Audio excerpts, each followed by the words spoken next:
Let's go ahead. We started on the tactile system. We have this little chunk right now on the sensory system and how so many of our kids go into sensory overload and how significantly that can impact their executive functioning skills. As Cheryl said before break, the three big dogs in the sensory world are the tactile system, the vestibular system, and the proprioceptive system. We're going to talk about each of those a little bit because they really, really impact our students' higher level thinking skills. The tactile system, for our students who are over-responsive to tactile stimuli, also called tactile defensive. At the elementary level, this is often responsible for many of the behaviors we see. Meltdowns at group circle time, any kind of group activity, because there's a lot of touching going on. But it's not just at the elementary level. At the high school level, think of those passing periods. Think how much touching there is during those passing periods. Desired and undesired. You know, the whole sensory system is unique to our teenagers. One of the impacts that can have on our high school and middle school students is an increase in negative behavior or loss of focus in the first 10 minutes that they come into your class. Because remember, we talked about the amygdala and how the amygdala is a threat detector. For a student who is tactile defensive or over-responsive to tactile stimuli, that has set that amygdala on high alert. Remember that high alert causes the brain to go into fight, flight, or freeze. So the neural impulses don't go ahead and move on to the prefrontal cortex, which is where the executive functioning skills primarily operate. So, if you are a middle school or a high school teacher, be sensitive to those first few minutes in the classroom. If you have a student who is repeatedly having negative behaviors, tune out, irritability, consider this as a potential driver of those reactions. Talk to that student's team and see if there would be value in looking at an alternative passing period. So that student is passing between classes at a time when he's not so likely to get bumped. Yes? Could this be the cause of people coming to tardy class? She wanted to know if this could be a cause of people arriving in class tardy. There are so many reasons why that can happen, but that could be one of them. It could also be that they're flirting with the cute guy down the hall. You know, it can be, they're teenagers, so it's often hard to know what's driving that behavior. But as educators, if we can really look at what's causing that interfering behavior, make an educated guess based on repeated behaviors, and try to establish a strategy to help that student be more successful in that time period, it'll benefit us all. Because remember, regardless of what's happening out there, if they're on overload by the time they get into your classroom, then those executive functioning abilities are just lost, and they're not ready for the learning process to happen. And that's our whole goal, is to have that positively happening. And, you know, think of our parents. Our parents face it worse than we do at school because they've got their kids coming home from school when they're tired. When they're tired, and they're still required to do some of the homework assignments. So carry on that behavior from school, that desired behavior from school, into an environment where they really want to just kick back. This I thought was kind of funny. All the other moms are talking about honor roll, dance recitals, softball games, gymnastic meets, and I'm sitting here like, woohoo! She tried a new food and her socks didn't bother her. Okay? All right, this is the world of the parent with a sensory-driven child. Okay. The next area we're going to talk about is the vestibular system. And those are receptors within our inner ear that are activated with starting and stopping of movement. It controls a lot of stuff, and it's really, really important. So I just want you to have an awareness of it, because you're going to have an occupational therapist or a physical therapist want you to be able to get more movement in the school day. And here's a very good reason why, on top of a bunch of other ones we're going to share. It's trying to control the movement and the coordination of my eyes and hands moving together. It holds my head and neck up against gravity. So right there as a student, think about that role. I've got to have good core posture. It affects my muscle tone. I have to be able to use both sides of my body together. My head and neck have to be erect. I have to be able to scan and look at material, be able to write, cross the midline of my body as I read and write. All of these things are related to my vestibular system. In movement, in balance, it tells us what is right side up and what is upside down. It plays a really important role in all of the things. I'm not going to read everything here, but it plays a role in visual development, auditory processing, and overall self-regulation of the nervous system. So it's just vital. I can't say enough power that it has. And that goes back to why we go with our little tiny ones and our younger kiddos of saying, why is it important to have recess time? Why is it important to have more recess time? Our kids need more gross motor muscle movement. Big muscles help little muscles. Little muscles are your fine motor control. Big muscles help make stability and strength of my upper body. It gives me awareness of where my body is in space. It activates this vestibular system. So you will see kids who are under-responsive, you will see kids over-responsive. And we don't want to spend too much time on this, but it's really important to understand, again, I want my student to be able to activate those executive skills. He can't do that if he's having all these other challenges. So sometimes he may be really challenged in executive functioning, but he may be more challenged in a sensory world that is impacting that. So we need strategies to help to support that. And then looking at the sense of proprioception is a big word that is talking about, runs along the muscle fibers that connect muscle and tendon to bone. And so when you look at all of your joints, my proprioceptors are housed there. So if you have a therapist that says, boy, I want him to do some push and pull and lift and carry, get those big muscles, heavy work activities, that's why they're asking you to do that. Sorry, does that make sense? Okay, so as it's housed, I even have proprioceptors in my little finger joints. I have them in my jaws. So chewing gum is self-regulatory if you allow it and you can work with it with the appropriate student. It's wonderful, but it also fires off proprioceptors. And when you chew gum, you chew, you suck, you swallow your own saliva, and there's a calming synchrony that goes on as you're chewing gum, and you're getting that major proprioceptive input. So it can be a wonderful tool. Lots and lots of jobs at school that can be done to activate proprioception and vestibular and deep pressure touch. At the top here is academic learning. So I post this in front of my teachers' copy machines so they can take a look when they get a chance to be reminded. We want our best learner. Down at the bottom of the pyramid is my central nervous system and all those biological functions that we were talking about earlier. All of that in yellow or orangey color are my sensory systems. They have to have good sensory integration in order to get up to higher levels of awareness on both sides of my body, being able to motor plan, to use my visual perceptual and my visual motor skills, my fine motor, to inhibit lower reflexes and higher reflexes mature. So it goes on and on, all the way up even to behavior and self-help skills and academics. So vitally important that we need to cover to take care of help and support for sensory areas. You'll see signs of proprioception. We have a slide in our sensory workshop that talks about what you will see.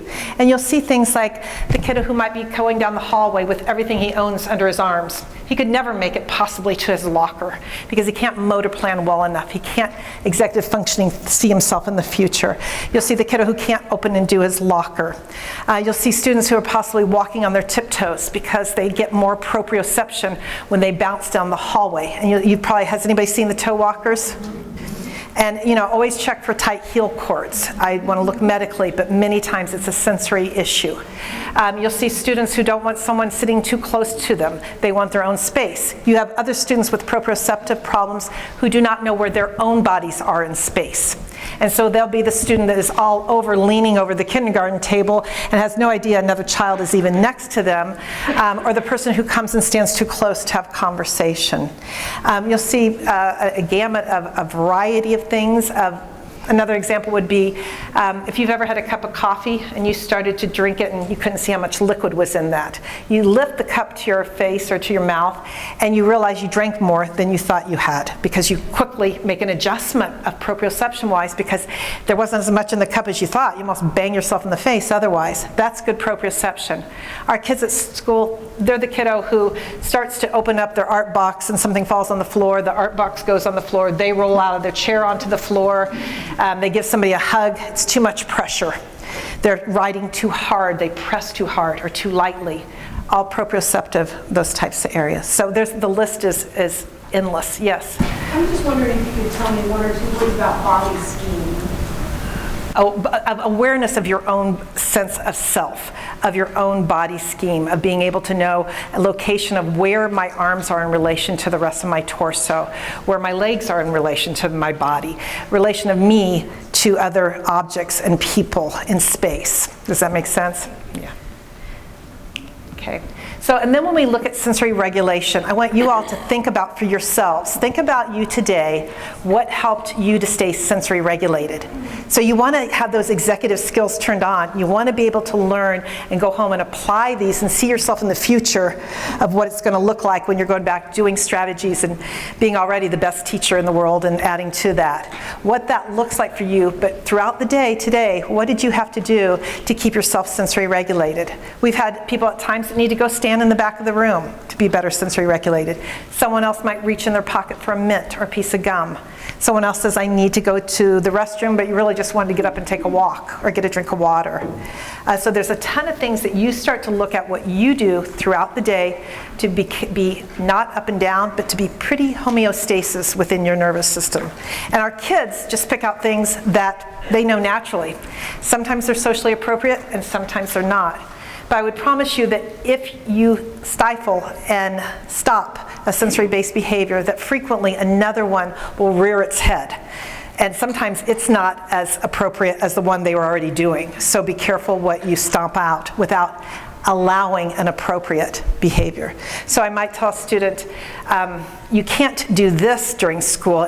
You can't bang your pen on the desk because it makes so much noise, but you could tap your pen on your leg because it's quiet, or you could rub your hands on your legs instead of tapping your pen. So we look for alternate. But I would want to work with the whole student regardless on sensory strategies, and not just why is he having to click his pen. Okay. And then this is just an example of some of the programs that are out there. How Does Your Engine Run is a research-based program. It's really sensory-based. It's lovely. It refers to how the engine of a car is to your brain and nervous system. And if you're idling down really low and got a flat tire and you're out of gas and you're running just low, how you're not going to be able to do anything, versus if you're running so fast, mentally and physically, and can't calm down, that you're going to get a ticket, have an accident, and so forth. And then it helps with sensory-based strategies. The zones of regulation looks at emotional, social, and sensory regulation. It's also a wonderful program that color codes and matches their emotions and social situations, and then has strategies that help the student to learn to be their own advocate. How are they feeling inside? How does their face look when they're having this emotion? And how they can get themselves from a sad or an angry mood back to a level of homeostasis and in a better place to be able to be happier. And I think you have to work as a team. I think too that you looking at, if they're not just in your class, if you're going to try to help to give some support, I go back to the Ross Green model. I would sit down and have a conversation with that student and to be able to find out for them what's happening, how they're feeling, what works for them already, what isn't working for them, where are they having the most problems at, where can we help to give a strategy. And you'll be amazed as that conversation starts to grow, and not to, again, to be the problem solver, but to be part of the team with that student and being able to come up with strategies that will work for them. Medication, obviously, with the bipolar component, and the side effects from medication are another piece of trying to work carefully. But I think for that student also to be in tune, to teach the interoception of sensory systems, that they know how they feel inside when they feel nauseous or sick or agitated, something else going on, because of that medication and or the disease itself, and trying to figure out what they can do to help themselves. And I still go back to teaching. We've got to teach our students about their own brains. They've got to learn about the amygdala. They've got to learn about the prefrontal cortex. They've got to learn the strategies for deep breathing or mindfulness and things that work for them, and exercise and so on. So I hope that helps. So these are just a couple of the programs. And then Kath, go ahead. Yeah, that's an excellent question. We're becoming more and more aware of the comorbid disorders. Remember that slide back on autism, where the statistic now is that 84% of people diagnosed with autism have a comorbid disorder. There is a lot of study, research happening around the United States. So this is the question of the present and the future. It's been the question of the past, only we didn't have enough information to work on with it. So keep working. Do all the things that Cheryl was suggesting, because that's a wonderful suggestion. It's a problem that we are not even close to knowing what all we need to do to help these students be successful. But we're making baby steps. Self-regulation. Cheryl also talked about self-regulation for your class of students, not just for one student. We're real advocates of universal design as much as possible. What helps one kid, what helps one kid will probably help the rest of the class too. Not always, but lots of times. A lot of research. For the next several slides, we're going to talk about the research that has been done in the last 10 years on the importance of exercise, movement, and aerobic activity on a student's ability to self-regulate their behaviors, executive function and other ones. This particular slide is a step into that field of self-regulation through movement. Some exercises there that you could have the entire class do. Those take a lot of upper body movement. There's a simple one that you can do. Make up something like this. I'm going to have you all do an exercise that will help you focus, alert, and calm your own system. I call it the 10-10-3. Take your hands. I'm going to have you rub fast on your thighs while I count to 10. Okay, everybody do it. Rub hard and fast. 1, 2, 3, 4, 5, 6, 7, 8, 9, 10. Stop. Put your hands together. I'm going to have you rub your hands fast while I count to 10. 1, 2, 3, 4, 5, 6, 7, 8, 9, 10. Put your hands down, and now I'm going to have you do 3 slow belly breaths. And with the belly breath, I don't want to see, I want to see, only slower. Ready? We're going to do 3. Go.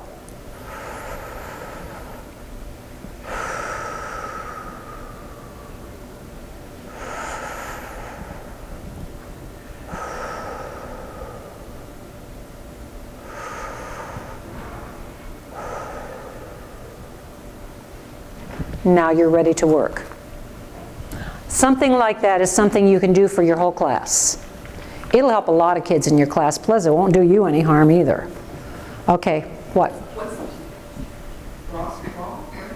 Cross crawl, brain gym. Do you want to talk about cross crawl, brain gym? Cross crawl, the brain gym in and of itself is a program that's a great program that has a lot of crossing the midline of the body and using both sides of the brain. And so the cross crawl is just, you can use your elbows or you could use hands, but you're going to cross crawl across the midline of the brain. You're also getting movement and so forth as well. And then we were even able to get the rights through the Brain Gym Association of putting in exercises that help prior to writing that are part of their exercises. So they've got a whole series of wonderful wake up, alerting, calming, both circuitry of the brain. So the point of those, again, as she said, is to wake up the brain, alert it, and calm it, so kids are ready to work. You want to wake up their nervous system. So, you may have a kiddos that are going to be really hyped up because they didn't need their nervous system as awake as the 3 bumps on the log. I hate that term, but I understand where you're coming from. They look lazy, they look unmotivated, they look really tired. So eliminate that part, that's not the issue, that they're not getting enough sleep. And then try to look what activates their nervous system. Getting more high beat, more marching, more high rhythm music than having your calming classical music going on that you think is good for other kids, and it usually is. Trying to have those big exercise breaks and proactively doing that movement throughout the day. Are they on the spectrum? No, Down syndrome. Okay, and many students with Downs do have sometimes like that. Their muscle tone is low, things take more effort, and so trying to find something that's a high interest area, maybe a buy-in in some way to have that physical activity. Go Noodle is a wonderful exercise venue of a variety of videos. I say be careful because sometimes the choreography is very fast and it kind of goes quicker than our motor planning for many of our students, but they have yoga, but the wake-up stuff is all in there, and fun, silly songs. And I always tell the kids who don't have the motor planning ability, just move, clap your hands, march. You do something that you enjoy doing. Does that help? I hope that. And so just think about proactively that you're going to do this throughout the day, and I would try to get at least 3 times a day, particularly before you want them to be able to sit and focus and attend and be productive. And moving on to the next one, incorporate it during their school day. You know, we used to develop things that we called sensory diets, and we don't use that term anymore because too many people thought it had to do with food. It has nothing to do with food. It's a routine through the day where students get used to doing something like she's talking about, or the 10-10-3 or something like that at times that their body needs it. We're after lunch right now, so there's going to be a slump in our attention. Most of you, probably in the next 20 minutes, you're going to feel kind of sleepy and cozy, and you're going to tune us out a little bit. So that would be a time, if you have a student that shows that kind of behavior, have a regular routine, what we used to call a sensory diet, where they know that, you know, after lunch, I do this. After lunch, I do this sign, the teacher will do that sign language, I can do that, it'll pick me up. So build those into a student's school day. If you can do it on a universal design so all the kids in the class do it, that's best, because it doesn't call our kids with special needs or weak areas. You know, it doesn't identify kids in any category at all. It's just something that the whole class does. And as I said, the next several slides are going to talk specifically about this exercise and movement. Remember back there where I was talking about the autism training modules and the evidence-based practices? When they revised all this in 2014, they added exercise as an evidence-based practice. It truly improves a student's ability to access their education, their executive function. It helps them do all of these things: plan, organize, initiate or delay a response. I could read all those. But those will be helped by building movement and exercise, especially some kind of aerobic exercise, even as simple as rubbing hands together really hard. And speaking of that, here's a website that you can go to. Cheryl is going to talk about Dr. John Ratey. She's going to talk more about him. He wrote a book called Spark. Has anybody read the book Spark? If you haven't, look for it. It'll probably be in your libraries. He wrote this book in our language.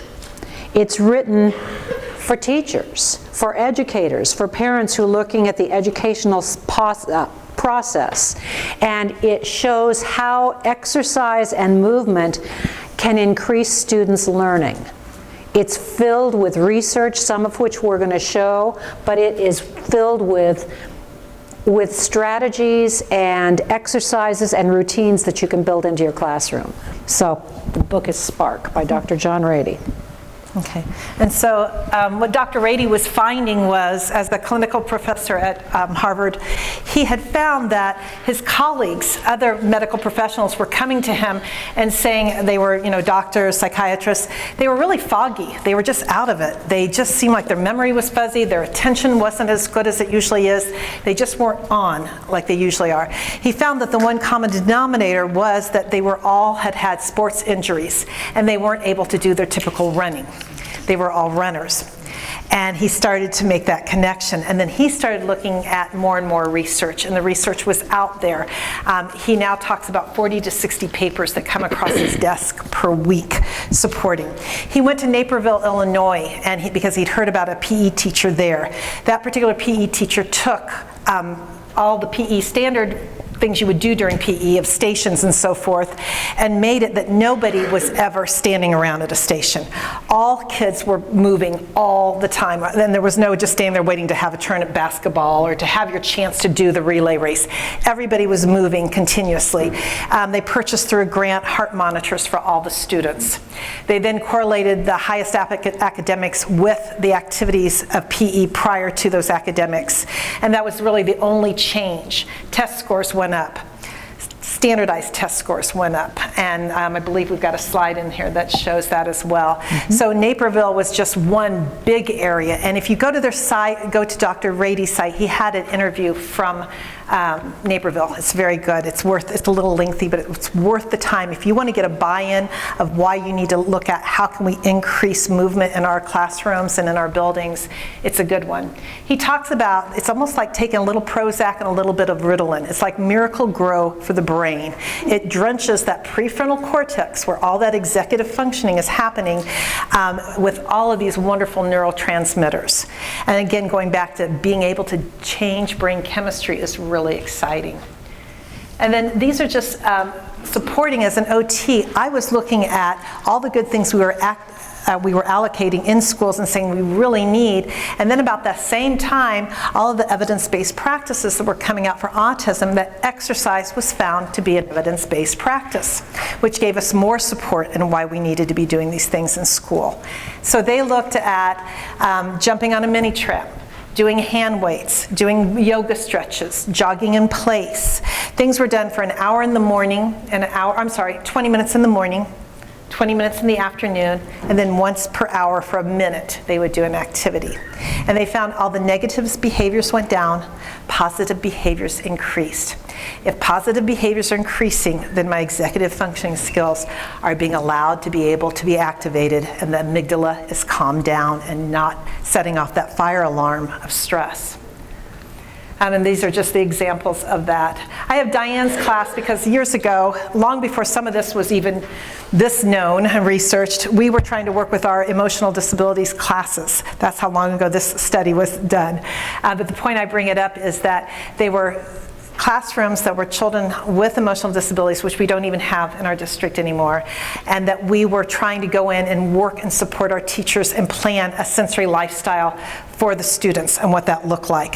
The end result was, I wish we'd have published it, it was pretty amazing. Negative behaviors went down when we put in good sensory motor activities, specialized and personalized for those students, and positive behaviors went up. It was astounding. We even had a student who, his depression and home life, we couldn't change, but it was amazing what happened with him. He wanted to come to school. Absenteeism went down. Detentions went down. Lots of positive things have happened, and then the studies also supported that. We've got a few studies that support the same thing. And so when we look at the exercise, again, this just gives you examples of the swimming, the martial arts, of wrestling, track, tennis, all of those activities. It can be anything outside of school, but it's looking at in school, what can you provide?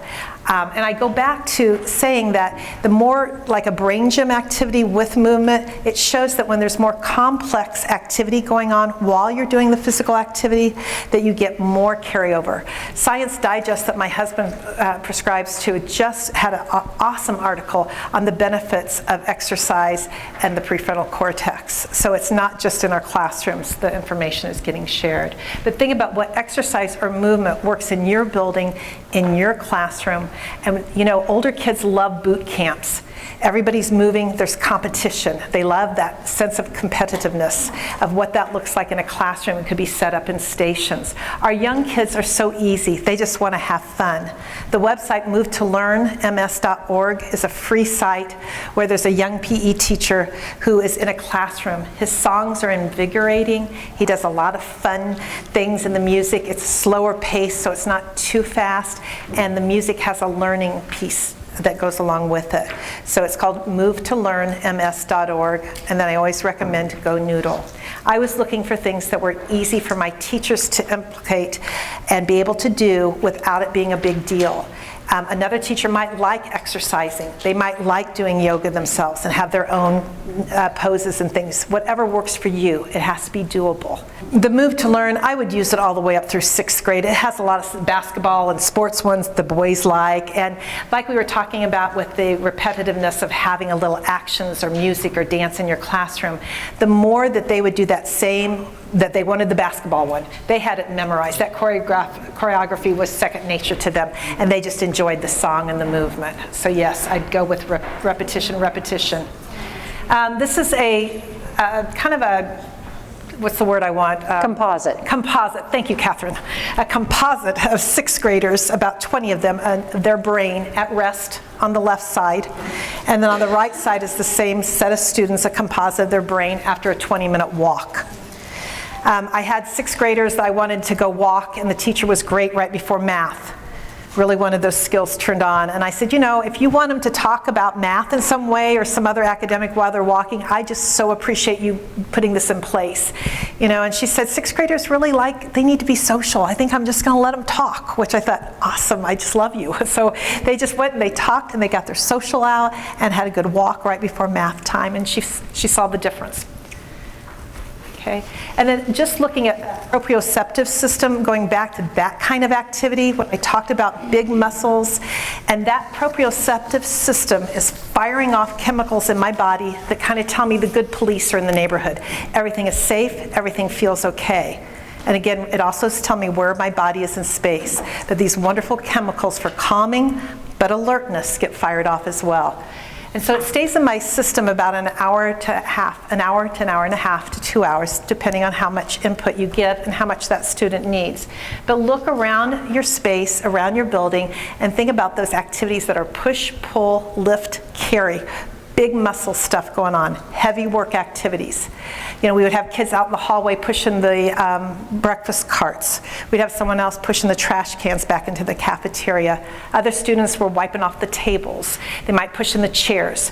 One student started his day in the library and took all the chairs off of the tables.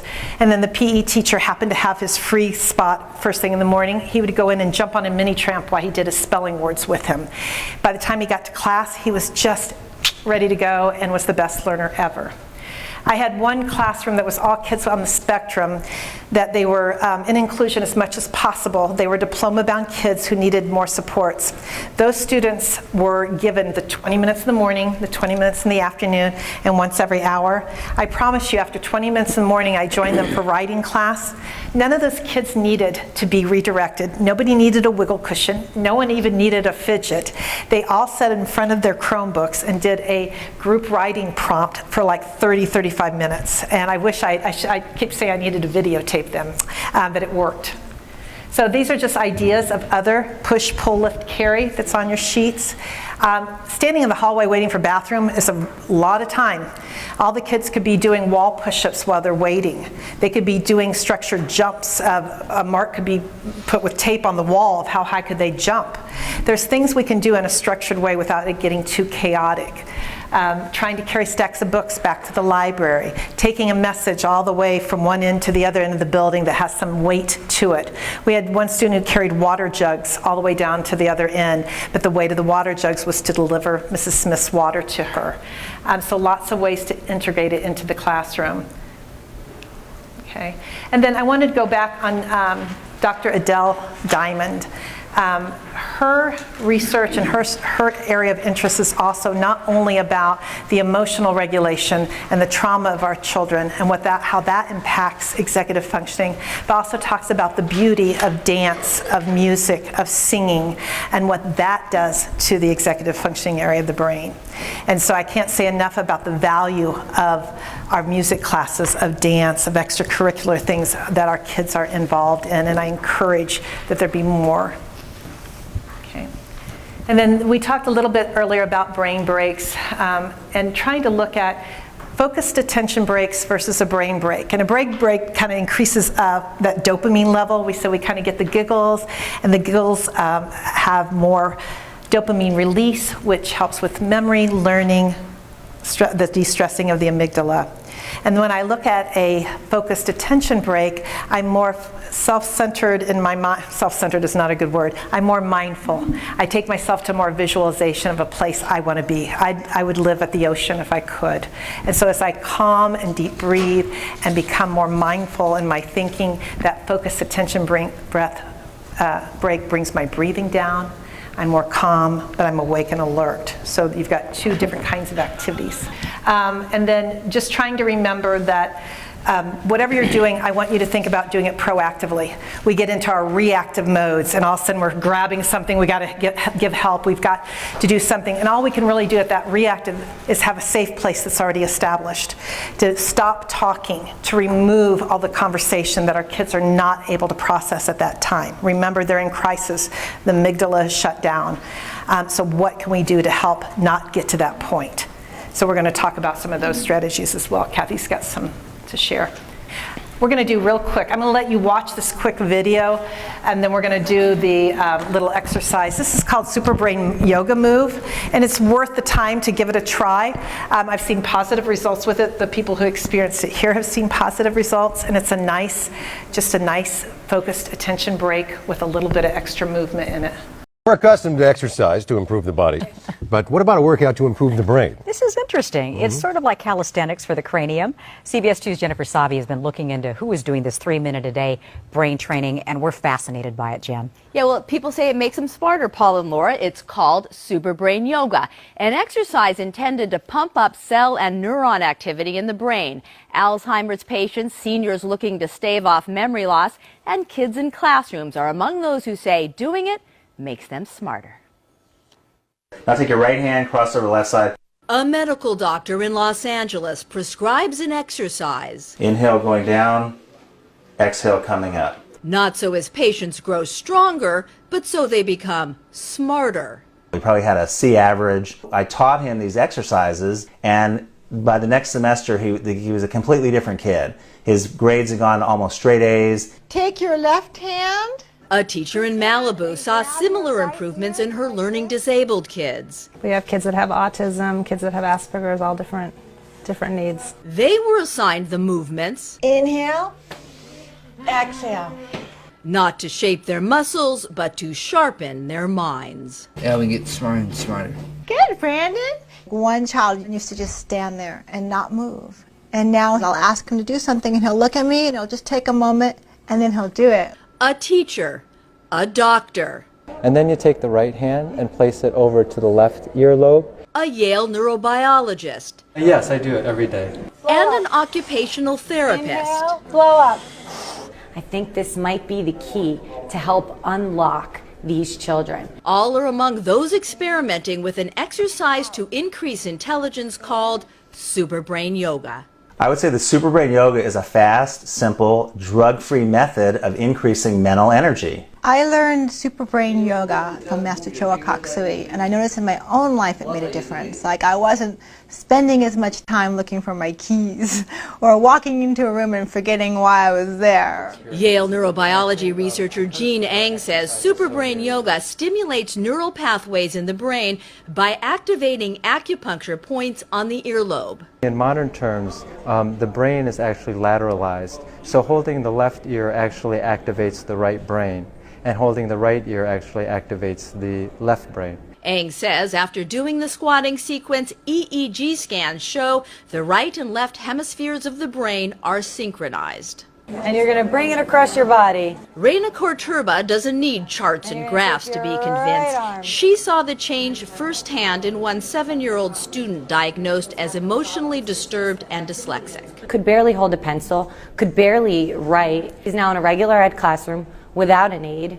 He's one of the top children in his class. This is a photo of a boy with autism and his mother who says he was transformed after starting Super Brain Yoga. And he would bite, headbutt me, kick me, punch me, run against the wall, headbutt the wall. Since he started the exercise, he's not had one outburst. For a culture accustomed to exercising to get fit, not get smart, yoga for brain power may seem harebrained. I tell the patients and I tell the parents, you know, this looks a little bit hokey, but the proof's in the pudding, and I've seen it work. Yes, it does seem strange, but the effects are so worth the effort. It's like 5 minutes a day. And once I got myself the discipline to do it, it made such a dramatic effect in my life that it's like it's a no-brainer.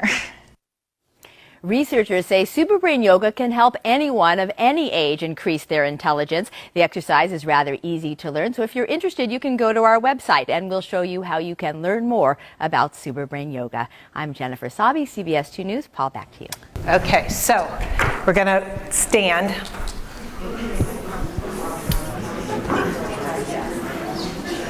And we're going to take our left hand and cross it over to our right earlobe with our thumb holding a right earlobe. Then take my right hand and cross over to my left earlobe and have a little press. And then you're going to take a deep breath as you go down and then blow out as you come back up. And they'll do it for a couple minutes when they really get at it. We'll just do 4 repetitions so you have the feel. Okay, let's take a deep breath in and out. In and out. In and out. One more. In and out. Okay. And while you're up, just give a big stretch. You thought I was going to have you do something really fancy, I bet. Just a big stretch. And have a seat. Okay. I think it's worth it was the tellings in the pudding or whatever he said. I think it's worth a try. It has a lot of merit. It has a lot of fundamental from Brain Gym. We saw some changes in our kids. But that choreography has to be practiced over and over again. Did you see the children that I would expect who would be challenged motor planning were able to do this? So I would really encourage it. It's worth a try. I'm going to skip over a couple of these slides. We have a lot of things we still want to cover, and we've talked quite a bit about all this. This is just, again, letting you know about mindfulness and the calmness and making sure to fit those into your school day. Kathy talked about belly breathing. If we get time, I may come back to this particular little video. The reason we're talking about belly breathing is because your diaphragm does about 80% of your breathing. And so if you teach your kids, and most of them sniff because our lungs do a big job in our breathing, then they take little sniffs and they don't get enough air in to do a deep breathing. So if I can teach belly breathing, I'm activating my diaphragm and I'm being more efficient in my breathing and really doing some nice exchange. And also do a nice slow count of breathing in 4, hold it a second or 2, and blow out 4 counts. We can teach 4-year-olds, 3-year-olds how to belly breathe. And also remember to do it when they are calm, when they're not in crisis. And the hope would be given then a visual support to help that executive skill, that they would be able to use it when they need it. And I always remind students they always have their breath with them to help themselves to self-regulate and to calm down. And then this is just a short slide trying to show you from a sensory perspective how to get your kiddos positioned or to allow them to be positioned. I love flexible seating classrooms, and this kind of gives you the alternatives that are all available. But if you don't have options for this much, choose what works in your classroom and look at your learners. And maybe start with 1 or 2 stations that could be set up, whether it's a ball station to sit on, or it's a lying on the floor station, or perhaps there's butterfly chairs, rocking chairs, whatever works for your kids, their level, and your needs as well. Standing desk, I just wanted to make sure to say, for your little ones, if you want to try standing desk, you don't need any special tool, just raise the standard desks up. And then we also bought the what are they called, bed raisers for college dorms. Right after school starts, they go down in price, and then we would just raise the desks, and it was a really cheap way to do it. And I think the other things, I think everything I practice in a small environment and practice with them and go over the rules of how to use a tool and make sure it feels comfortable to them. They understand why they're using it and how to use it before I would just expect a teacher to have a bunch of bouncy balls and sit and move cushions in their classroom without being prepared. Okay, there you go, Kath. Okay.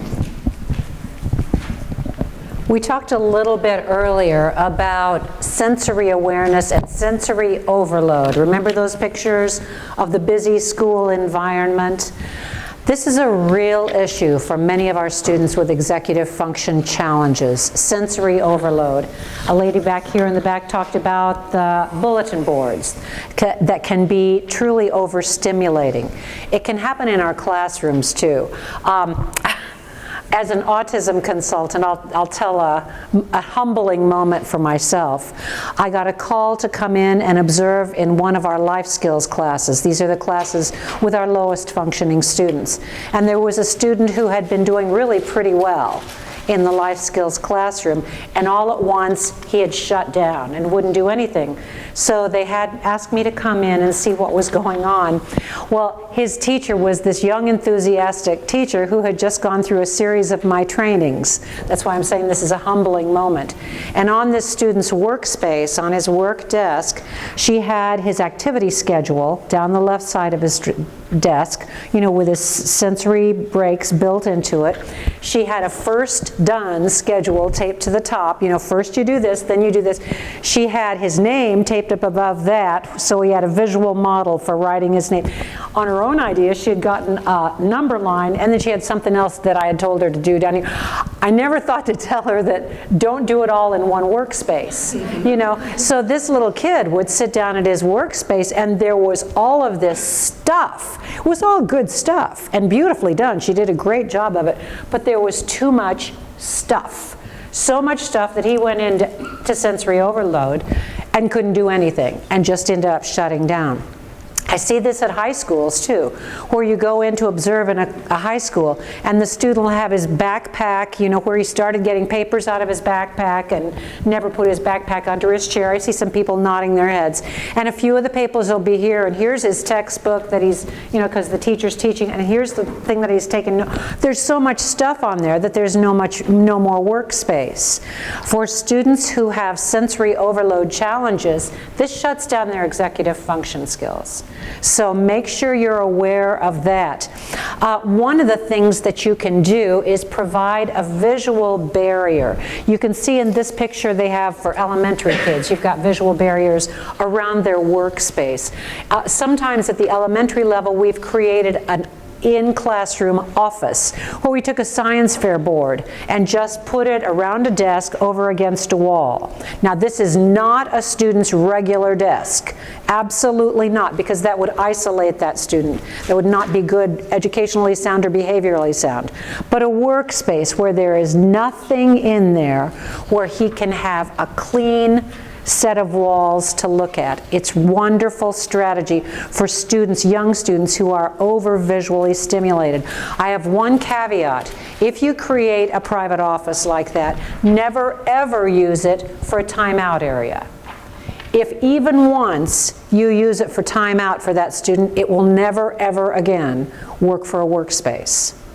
At the high school level, you probably don't want to do that, but you can have a safe place where a high school student can go to do their work, either a table in the back of the classroom or a table in the library or the media center. You can set that up in advance. If you have a safe space set up, especially for your secondary students, make sure they have practiced how to access it. It's all well and good for us to say, when you need to do your work, you can go down to the table in the media center. Or if you're feeling upset, you can go talk to Miss Cheryl. That's of no benefit at all unless you've practiced that enough in a calm setting that it comes into the student's mind when he's escalated.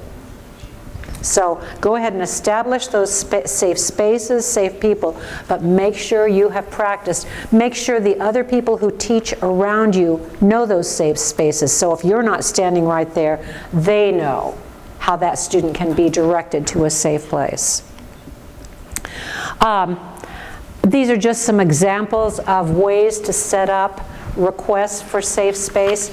If you have a lower functioning student that you're supporting, it is of supreme importance that they have some kind of a visual to help them remember what they do when they're feeling out of control. It's often good for higher functioning students too, but it's essential for lower functioning students. Skip the next one. All right, we have talked a lot about environmental modifications, setting up the classroom in a way that it meets a student's needs, especially a student who goes into sensory overload or can't access their highest executive functioning skills. But at some point, it becomes essential that we teach students to recognize and self-regulate their own behavior. If we don't do that, our students will always be dependent on us as adults to tell them what to do. This is one tool that works for that particular thing. This is called the incredible 5-point scale.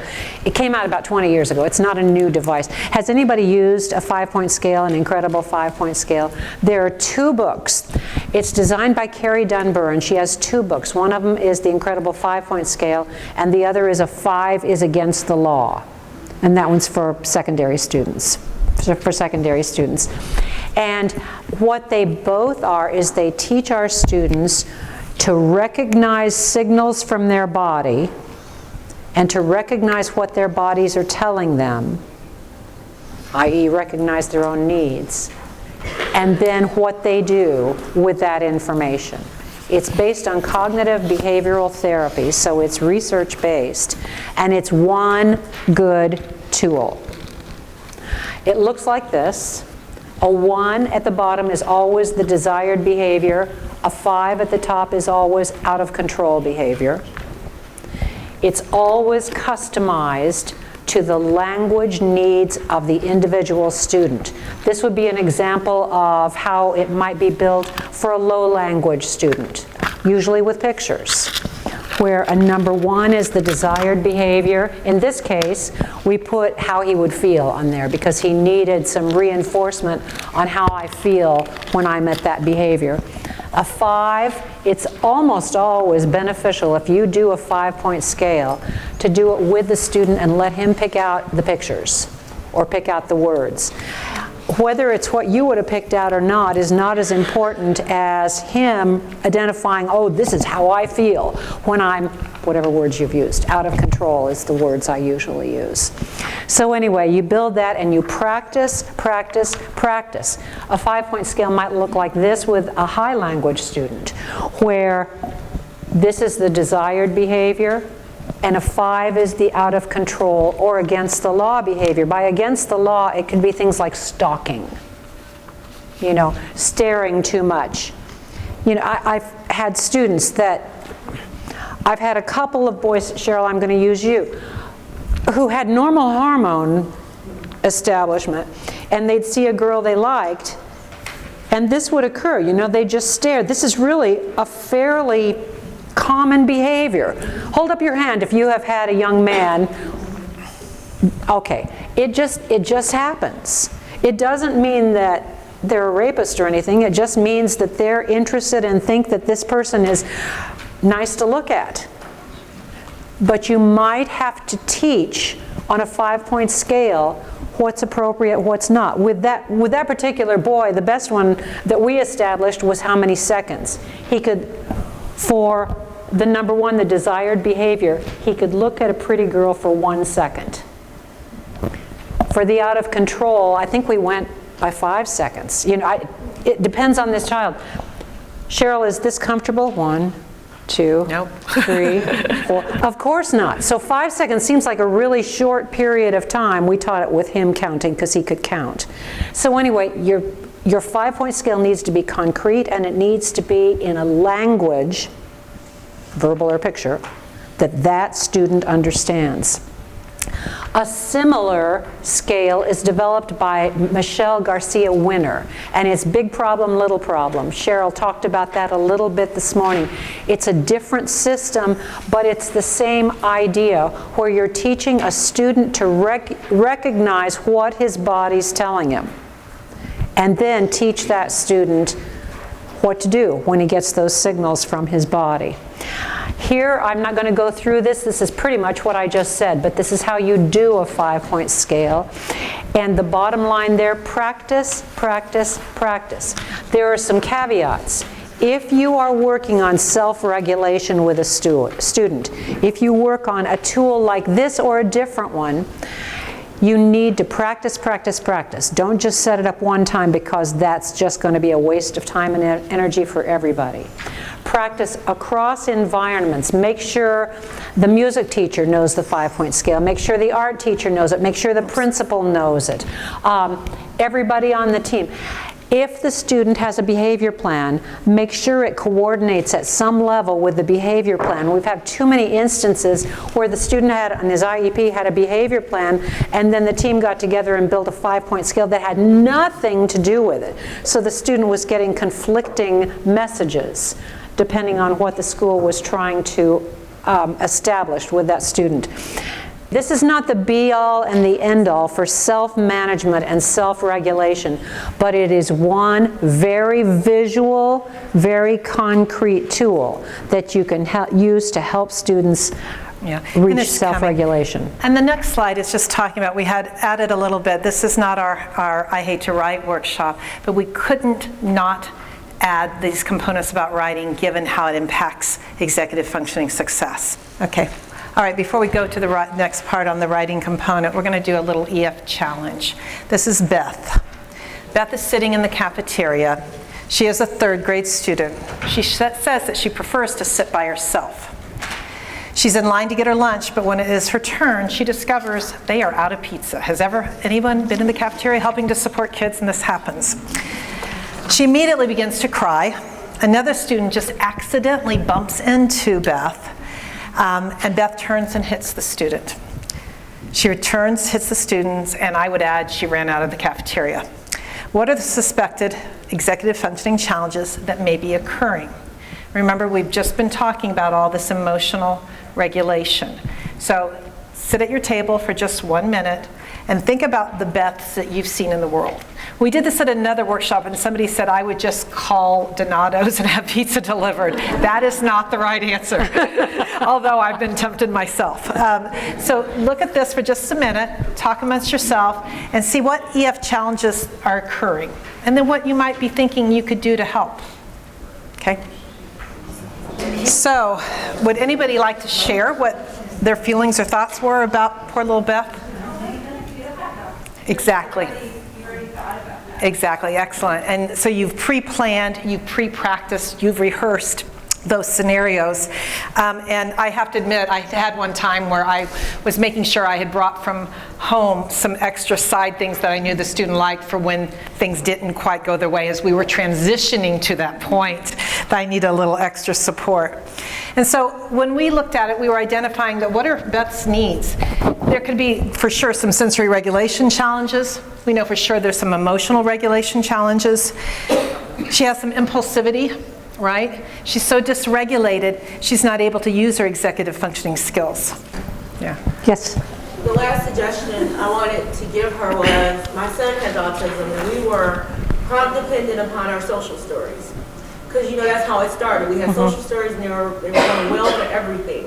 And then once we hit 4th grade, we realized we couldn't make a social story for everything that was a peer was going to do to you. Like, we had like 2 buckets. You had volumes, yeah. Right?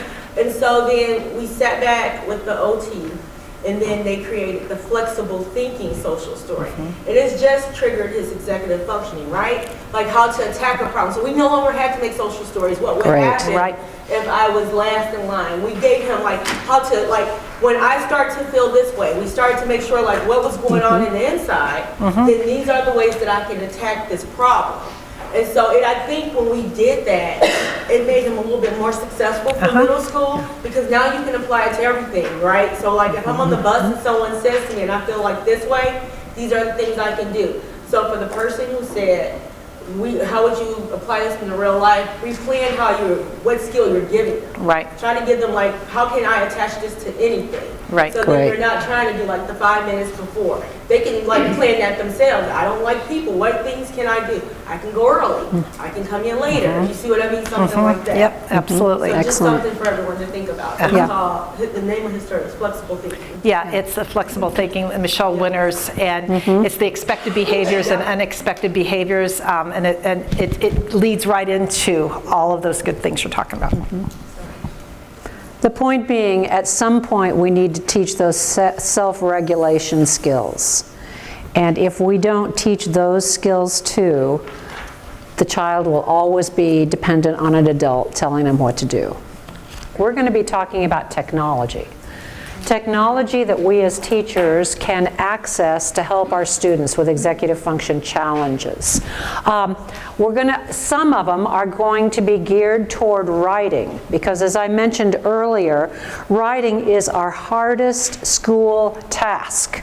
Involves the most executive functions, the organization, the planning, the language processing, the initiation, I could go on and on and on. Everything that's in that list of executive function skills is involved in writing. This was kind of an interesting research study. It was done on typically developing peers, not kids with identified executive function challenges. But it looked at, should we have kids type with computers, keyboard with computers, or just stick them with pencil paper? And the result of their big research studies, which you can go to yourself there, was that the combination is the best. To do the best, typically developing kids need to use both. We live in a digital world. They got to have those digital skills. Okay, more about the technology later. Remember when we took that tour through the brain and we talked about the fact that new information goes into the prefrontal cortex and long-term automatic information is stored down here in the cerebellum, and that kids with ASD have the fewest number of neural connections between here and here. What it means is we need more practice. Think of that 5-point scale. Think of anything we've talked about today. Just presenting it once or twice is not going to do the trick. It needs to be practiced over and over again, and not just with words. No, I'll leave that story out about my husband. Never mind, I had a good husband story that I was going to throw in there. I'll leave that out. Okay, but it's a really good one.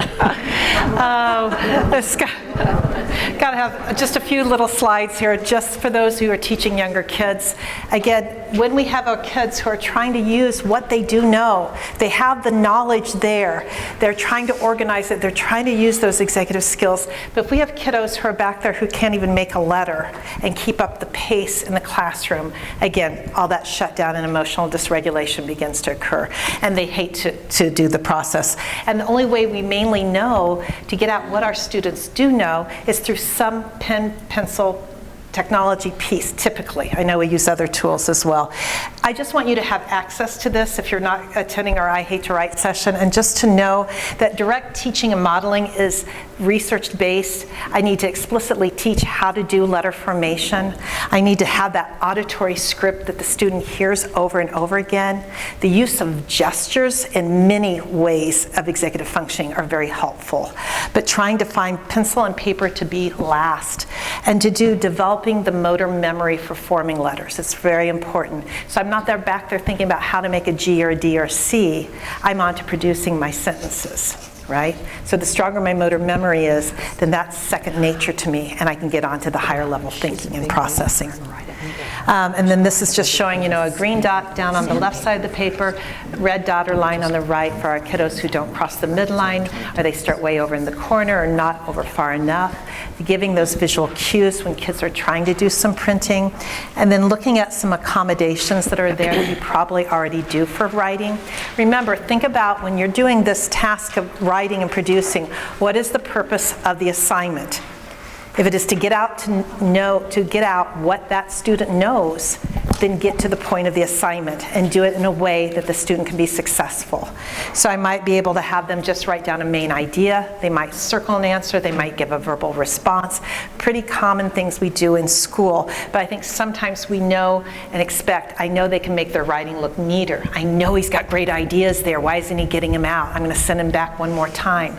And again, we can't see the wheelchair all the time. There are many, many reasons I can tell you why that motor memory did not occur and get strong, and why, even if they do have the motor memory of making something, it doesn't look much more than chicken scrawl, and why we need to look at other ways and tools. Yeah, so these are just some ideas for you to have. And then just a few more, making a copy of another student's notes. If the idea is to study those notes, why do I have to do the longhand writing if it truly is a challenge for me, and then I'm not tuning into the teaching as I'm trying to get that information out on a piece of paper. Highlighting a line where you want a written response. Many of our kids just visually scan over worksheets very quickly, and they know the information frequently, but they don't tune into where there's a black line to write a response.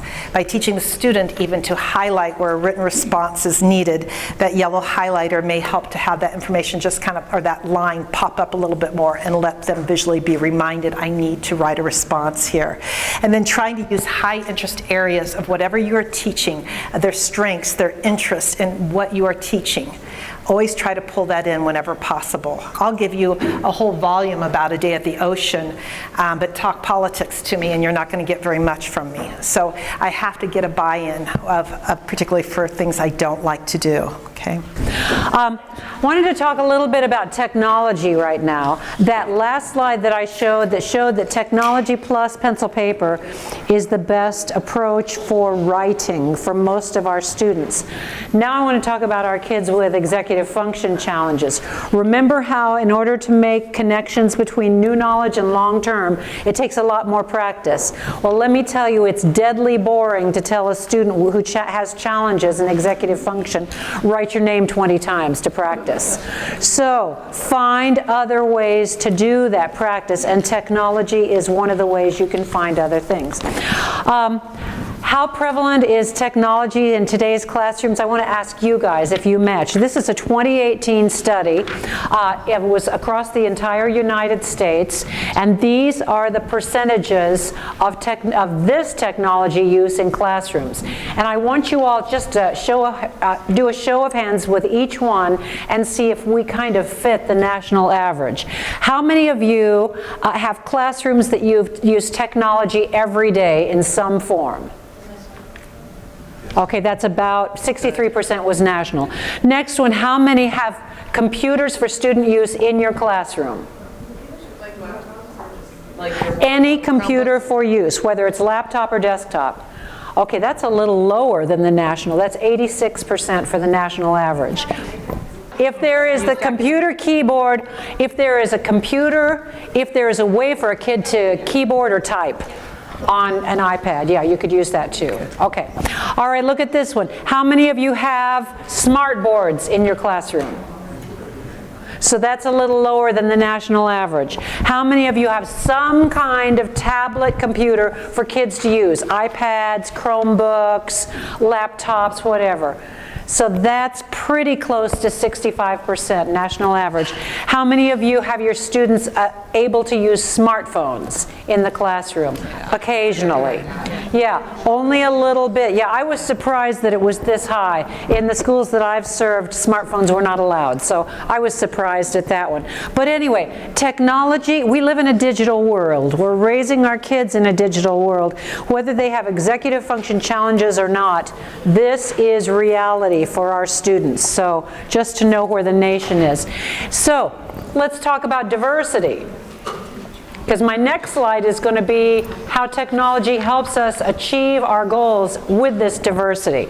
National averages. 73% of classrooms have students with reading levels that span 4 or more grade levels. How many of you fall into that? Bless your heart, thank you. Yeah, okay, so that I would say that's pretty close to 3/4 of you.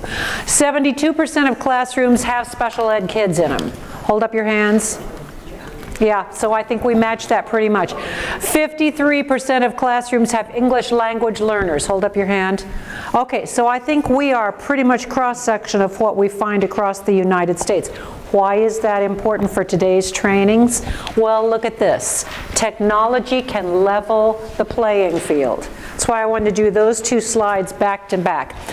Technology can allow access for all learning styles, whether your child is a visual learner or an auditory learner or a kinesthetic learner.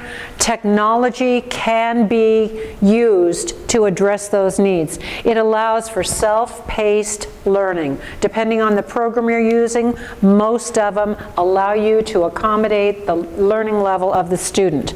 It increases student engagement. It encourages collaboration with peers, and it promotes active learning, not just sit and listening like we're sort of forcing you to do today. Okay? All right. All right.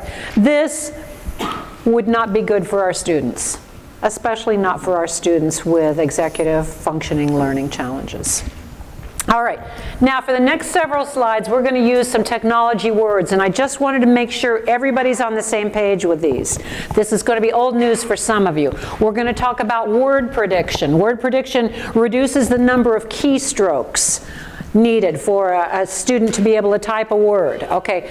Bad spellers, word prediction can be very valuable. Text to speech. The computer reads a student's text aloud. So if what he writes doesn't make sense, the computer will read it back to him and he can hear that it doesn't make sense. Speech to text is often known as speech or voice recognition, and it turns spoken words into printed text. I can talk into a microphone, the computer will type what I said. It's not a perfect technology, I have to say that right there. And handwriting recognition is the newest one of all. It's going to be a breakthrough for all of us. Again, it's not a perfect text technology, but it's improving all the time. Okay, that's just so we're all on the same page. And bottom line through all of these slides, technology will never replace a good teacher. Bill Gates quote, but there's a bunch of research that proves that. Schools that have done the online teaching only, students get lower scores. So technology will never replace a good teacher. Okay. How many of you use Google Read and Write? See a couple hands. All right. There's a premium free teachers version that if you go to text help and even just type in Google Read and Write free teachers premium version, it will come down and it's at the bottom of the screen. Your students should be able to get a month of free, which isn't a lifetime, but it gives you a chance to try it out. And then if you are looking at what programs you want to adopt in your district, you'll have some practice and credibility. In our district, it was on every computer for all students, and third grade on up have access to it through high school. So Read and Write for Google is just a really, really good tool. If we have time at the end, we'll come back and watch a little video, but I wanted you to be aware of it. This is the toolbar that's on at the top when you have it logged on. It has everything from word prediction to text to speech to text, to vocabulary builder, to highlighting tools. It will read the internet to a student. And remember, we're talking about these pieces of technology in order to help support executive functioning. And these tools can be an abundance of help if they are taught and practiced and used. When Kathy just mentioned word prediction, just want you to also think about our kids with slow processing speed as learners and executive functioning. Word prediction helps me to reduce that keystroke, so I'm not trying to figure out how to spell every single word. It's helping me be able to get out faster, even the little words that I can just click on and keep on going. Remember, I'm also having my working memory that I'm trying to get out as quickly as possible before I lose what I'm trying to get out. And with word prediction, again, that reduction of keystroke, if it is taught, explicitly taught, practiced, and used on a regular basis, word prediction is really, really helpful. It's going to increase your students' productive areas of their descriptive writing. We had kiddos who knew words like beautiful and magnificent, but they never tried to spell them. So it's easier just to do nice and good and those kinds of words.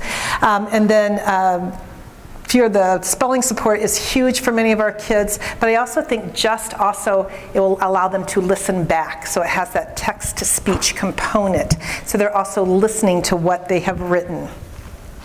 I'm going to talk about that in a moment more. Co-Writer Universal is also a word prediction program. Costs a little bit, but it's also available. And then the text-to-speech part, remember when we are reading auditorily, and I like that term, to be able to read auditorily, that I'm going to sit back and listen. I'm not going to try to do everything all at once.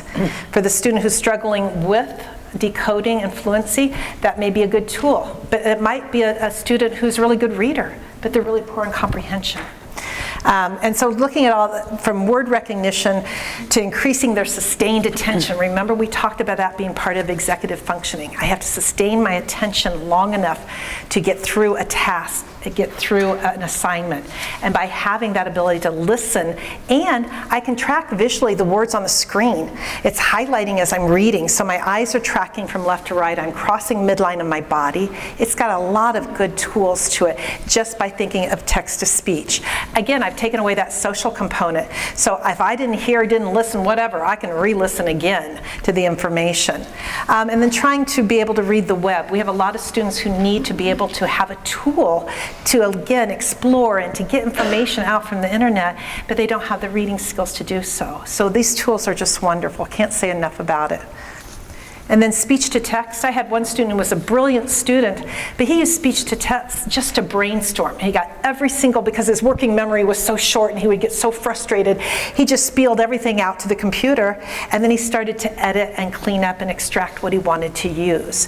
So whether you use it for a student who truly can't physically type or write versus just to brainstorm, there's so many different ways to use these. So I encourage you to kind of, again, think outside the box and think, how else could I use this tool? We had morning instructions for kiddos when they first came in with text to speech. So they came in and the teacher just played it and they just sat and they listened to it. And it was up on the screen visually. It wasn't taken away. So they kept having it as a reference to go back to. There are tools under like Voice Recorder for Chrome, Google Docs, Voice Note. These are all great programs that provide speech to text.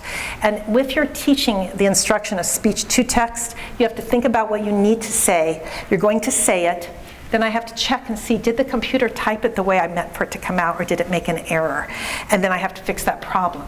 So remember, if you've got, personalize it to your students. It may be a student who their emotional regulation is so poor, they can't handle any frustration if it doesn't get it right the first time. So have to work with that as well. And then Vocabulary Builder is built into this program. And vocabulary, you have this big long list of vocabulary and definitions. The purpose of that assignment is to learn those vocabulary words. So instead of writing each one on an index paper and laboriously handwriting it out, get to what the assignment is, the purpose of the assignment. Vocabulary Builder will be if you just type in all the words and click on a button on the toolbar, the next page puts all those words in a table with the definition, with a picture. And then they can listen and listen auditorially to learn the definitions of the words. It's really a nice tool. That is in Read and Write for Google. Okay. DocHub is a free tool. DocHub annotates from a PDF to convert a PDF into a typable format. So we would have many students, again, they had ideas, they had thoughts, they have knowledge. It was trying to organize it, get it out, and be productive enough to turn into something that showed what they had learned. By doing DocHub, even some of our really kiddos, 6th graders who could not read anything that they wrote, that the motor skills were so impacted. DocHub really helped because they could type on any worksheet and then just send it to the teacher. You can save it in Google and share, or just save it in your drive. So it's a nice free. Kami is another one. There's a free version, and then there's another version that does cost a little money. The prices change a little bit. When we last checked, it was about $99 for 150 licenses. But Kami, again, converts PDFs and allows you to type on the page. This was Game Changers. In OT, I'm getting called in 1 million times for kids in handwriting. And these are kiddos who need something else. They are older students. They've tried as best as they can. School moves way too fast, and we want our kids to have success. Go ahead. Can I say one thing on this one? Absolutely. Okay, on the PDF changers, for those of you who are iPad-based or Windows-based, Adobe Fill and Sign has essentially the same process, and it's free for both devices. You can click on the Fill and Sign. A student can fill in the PDF, either take a picture of it and send it to the teacher, or send it electronically to the teacher, and that's another free service. Yeah, really nice. SnapType, has anybody used SnapType? Yes, I see you're like, hallelujah. Yes, SnapType is a great iPad app. And on the iPad, you are able to take a picture of whatever, you could take a picture of anything if you wanted, but take a picture of a worksheet. And then when you double tap on anywhere on the page that you needed a response written, then your text box opens up and you can type your answers on the worksheet. Game changer. I had twins on the spectrum who they did all their homework through their iPad and with SnapType. So there's a paid version where it allows you to save a file, but the free version is pretty darn nice. And I just email it to myself or email it to the teacher after the student is done. So really powerful, and it's just wonderful, just really wonderful. I just wanted to put this in because as you are working with your students and trying to get out what they know and how they know it, look at the keyboarding skills. Many of our students are not receiving keyboarding skills. Again, that practice, practice, practice, and going through a program, the research would support if you do not have keyboarding skills that you may have even more a slower production of getting out what they know and with less typed. Many students will choose their dysfunctional handwriting because it takes much more effort to locate keys on a keyboard if I'm not familiar with that keyboard. So very important. There's typing and structure, type to learn. There are other free sites to go to. But once they are able to start to use this technology and some keyboarding, it frees my working memory. It supports my processing speed. We're going to talk about some organizational tools that are also helpful with executive functioning challenges.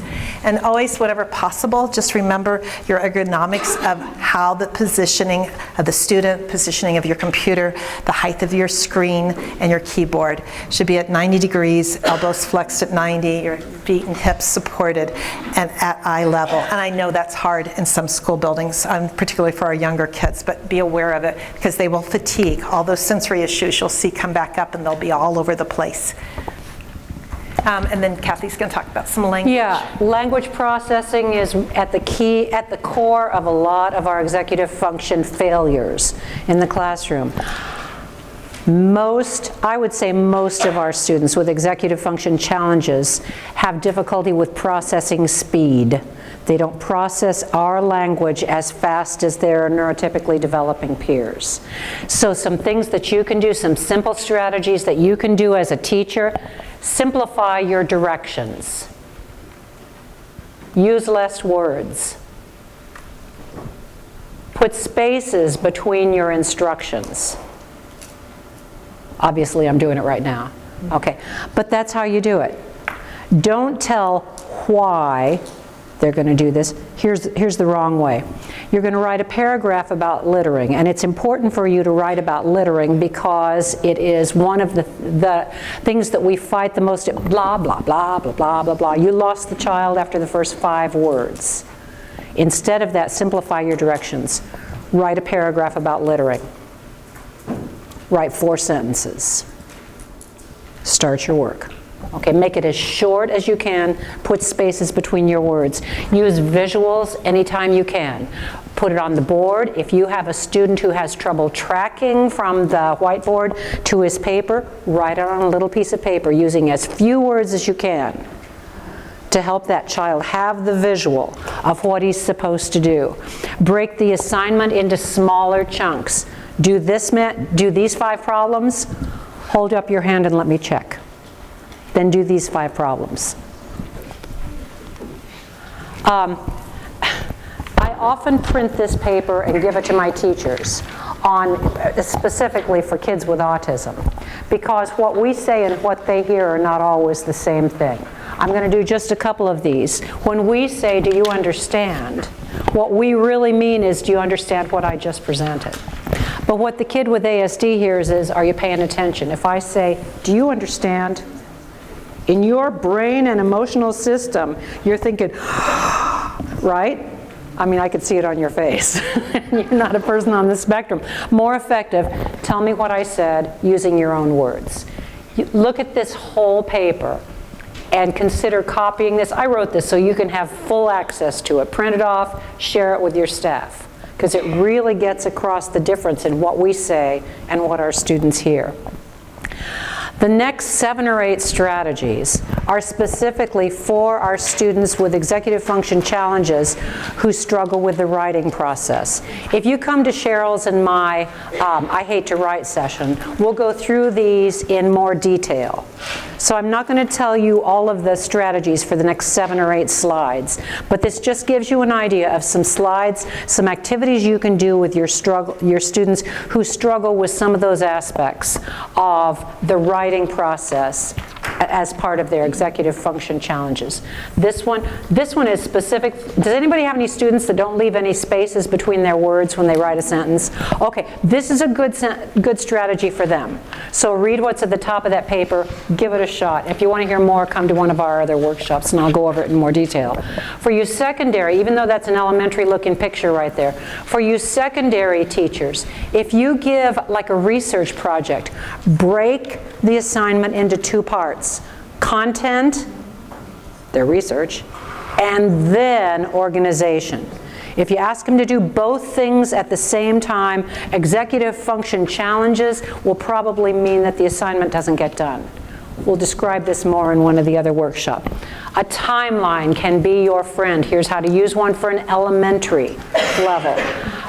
Photographs of an activity put in an order by the teacher.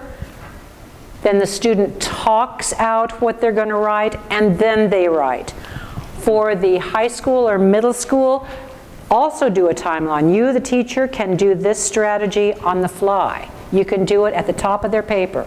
You, the adult, draw the line and have your student tell you what they know, while you, the adult, write the key words in an organized place on that timeline.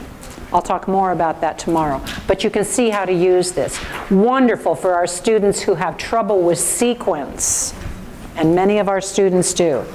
This was a strategy we used with the smartest kid I ever worked with, a high school girl with Asperger's syndrome who was in danger of not graduating from high school not because she didn't have enough information, she was the smartest person I ever met, but because she had flights of thought. She'd get so excited about a thought that she could not get started, and she would freeze into inertia. She couldn't make choices. So we did this. If you want to hear more about this, if you have somebody that falls into the category I just described, come up to me afterwards and I'll give you detail on how to use this one. But it was a breakthrough for this student. She wants to solve cancer, to cure cancer. I wouldn't be surprised someday if I see her name on a research paper as somebody that was instrumental in solving cancer. Just an amazing person. But those executive functioning skills were stopping her in her tracks.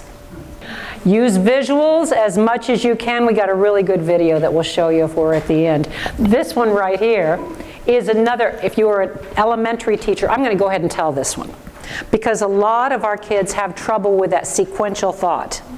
This is a really fun way to teach it for elementary. I'll show you secondary in a minute.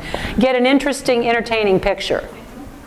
Then you, the teacher, put numbers on important details in that picture. And then you, the teacher, sit down with that student and you point to number 1 and have them tell you what they see. Then you model it and shape it into an age-appropriate sentence, and then have them say it back, and then you point to number 2.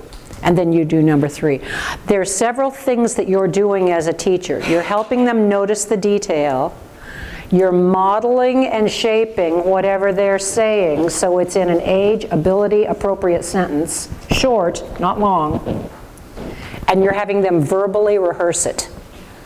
All of those address their weak executive functioning skills. It's a really good strategy. You can do the same thing with a middle schooler or high schooler. If you have a report on, they're supposed to write a paragraph on photosynthesis, copy that picture that's in the textbook. You, the teacher, put numbers on the important details in that, and then do the same process. You point to the number, have them tell it to you, you model and shape it into a good sentence if you need to, and have them say it back. So you're priming them. Priming is a research-based strategy. You are helping the student hear in their brain before they're going to write it. So it's a really good strategy. Again, I'll talk in more detail later. This is developing a topic library for our kids who cannot break out of that inertia and cannot think of what to do. You can sit down with that student one-on-one, ask them about something that they like. They say, I like computers. You, the adult, write down the word computers. Say, well, tell me something about computers. I know how to do lots of things on computers. Usually, but not always, the first sentence a student says to you makes a pretty good topic sentence. You, the adult, write it down. The point here is not for them to write pretty on this box. The point is to build a topic library, then put this away in their writing folder or wherever you keep that kind of stuff. And the next time they have to write, they can pull that out. They have a topic, and lo and behold, they also are off to the races. They have their first sentence done. It's their language, their ideas. It's a wonderful strategy for kids with executive function challenges. This is my favorite. I did not invent this. This is from the TEACH system that came out of North Carolina, and their research shows that our students with autism, and undoubtedly any of a number of other executive function challenges, do better if they know exactly what they're supposed to do, exactly how much they're supposed to do, and exactly what they're supposed to do when they're finished. This is an example. What I usually do is take a fistful of half sheets of paper into a classroom, blank, but with this format here. And when a student has a writing activity, I'll fill that out for that student and leave it on his desk. Some teachers do it up on the whiteboard, and that's fine, but keep in mind a lot of our students with executive function challenges have trouble tracking. So they see something there, and by the time they get down here, the motor planning is gone. That whole processing, the whole motor planning is gone. So it's a really good strategy. You can stay up. I'm just going to, Kathy's going to talk a little bit more about graphic organizers. And just remember that we're talking about executive functioning, the areas of sequential thought, of being able to organize and to analyze and to problem solve and to really look at the sequence of events of things that are occurring. And that graphic organizer, our brain likes to have patterns of things that happen and to be able to manipulate it in our mind visually, kinesthetically, and to make connections with it. So by using your graphic organizers, you can use graphic organizers from writing to reading to science to just about any topic you want to teach. An activity at home, a graphic organizer can be used, but having that student involved in the creation of it. And we're going to show some with technology. Go ahead, Kat. And it's important to know that graphic organizers are not just for the little kids. Mm-hmm. Graphic organizers are a visual support that we as adults benefit from. We don't realize, we don't call them graphic organizers as adults, but they can be just as valuable for older kids as for younger kids. This is a graphic organizer. As you can see, it's very detailed, it's very adult looking, and it helps kids organize and sequence. There are a million of these graphic organizers for free online. You can go to Teachers Pay Teachers. That's a website, has a million of them on there. You can go to Pinterest. You can just type in graphic organizers. You can go to Google Images. And they have, I don't know, I bet they have 1,000 on Google Images, graphic organizers. And find one that looks like something that's right for your classroom. You don't have to invent the wheel. There's a lot of it available, and it's good for all ages for kids. These are some elementary ones. You can see this is for, we have a state standard in Indiana, and it's in the Common Core, so most of the states have it. But to prepare a paragraph, to write a paragraph, to persuade, narrate, or convince or something. I don't remember what the third one is. This, and it has to have an introductory sentence, a body, and a concluding sentence. This is a wonderful way to teach that kind of stuff. Find a graphic organizer. If it works for your student, don't just use it once. Use it a bunch of times. So then when they have to write, they think, oh yeah, wait a minute, I got to do this, and it's like the lid of the hamburger, the lettuce and the tomato and the bottom. But you know, so they are starting to think of it on their own. Here's an elementary one. Use graphic organizers often to internalize the independent skill. With all of these strategies, you want the student to be able to use it independently without you reminding them that this is a tool that will help you. But in order for them to use it independently, you have to do it often enough that they think of it. Editing. Awful for our kids with executive function challenges. You know, they had trouble writing it in the first place. They sure as heck don't want to go write it again. Okay. All right, because of many of those executive functions listed on those early sites, prioritizing, initiating, memory, all that kind of stuff, give a kid a paper like this and you're going to get nothing. What you can do more effectively, whatever your editing worksheet is, cover up everything but one element. Only have them check their work for one element, like have them check the whole paper for capital letters. And then mark that out, they're done with that. Then have them check the whole paper for punctuation. If you need to have clues on there for what they're looking for, do that. If you don't need clues, remember that sensory overload. Put as little writing as possible on these editing worksheets. Excuse me, sorry. Another example of for persuasive writing, a secondary graphic organizer. Okay, this is one I'm going to just tell it because it's a cute story. One of my 4th grade students refused to write. Okay, he was on the autism spectrum. Smart kid, smart kid. He had an intense interest in movie trailers. He would write nothing, but he had this movie trailer book that had all of the best boys and key grips and all those things that I don't know what they are. So I went to Google Images, my personal best friend, and found a picture of old film strip, cell film strip. I took it in and explained to him what it was, because nobody who's ever seen that, and told him his job was to write one sentence in each cell of the film strip. He ended up going through, I don't know, 10 different pages of my film strip things with one sentence in each one. It was a breakthrough. Now, I'm sure he didn't keep using that forever, but if your student has an intense interest, see if there's a way you can use it to accomplish the goal that you're trying to accomplish. Okay, I'll go quickly here. This is just a super simple highlighter that's free as a Chrome extension. So anything that the student is trying to type and to write, or information that he wants to save an article and he can highlight. All the ways we use highlighters, but it's a free tool.